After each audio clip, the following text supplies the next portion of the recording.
মাদ্রাসার ক্লাসে তবদুল তবলা বাজানোর মতো বই ম্যান্ডেটরি করে দেওয়া হয়েছে। এটি দুঃখজনক মানুষ স্পিকার।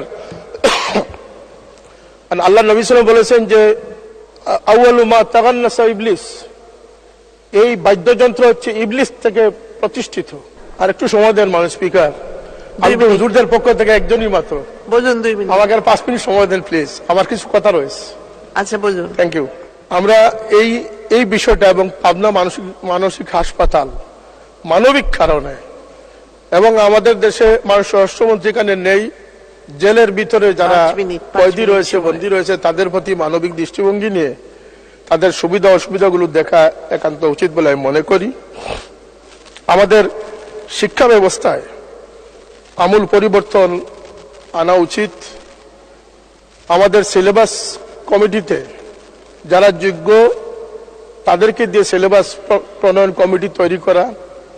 এক্ষেত্রে আপনারা আশ্চর্য হবেন যে মাদ্রাসা শিক্ষা বোর্ড একটি বৃহৎ শিক্ষা বোর্ড, যেখানে আলিম তৈরি হচ্ছে, এবং যে আলিমরা আজকে সকলেরই বাবা মা আত্মীয় স্বজনের জানাজায় ইমামতি করতেছে, দোয়া মোনাজাত করতেছে, কিন্তু সেই সিলেবাস প্রণয়নে যোগ্য আলিমদের অনুপস্থিতির কারণে মাদ্রাসার ক্লাসে তবদুল তবলা বাজানোর মতো বই ম্যান্ডেটরি করে দেওয়া হয়েছে।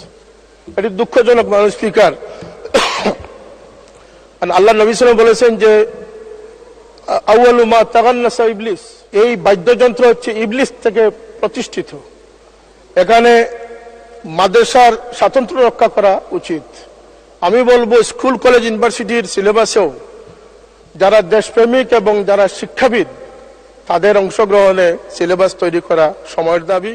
আমরা এ বিষয়ে জোর দাবি জানাচ্ছি যাতে এই অপ্রয়োজনীয় বইগুলো সিলেবাস থেকে সরিয়ে মানুষ গড়া যায়, মানুষ তৈরি করা যায়, দেশের সম্পদ মানব সম্পদ তৈরি করা যায়, সে ধরনের পাঠ্যপুস্তক প্রণয়ন করার প্রতি আমি জোর দাবি জানাচ্ছি।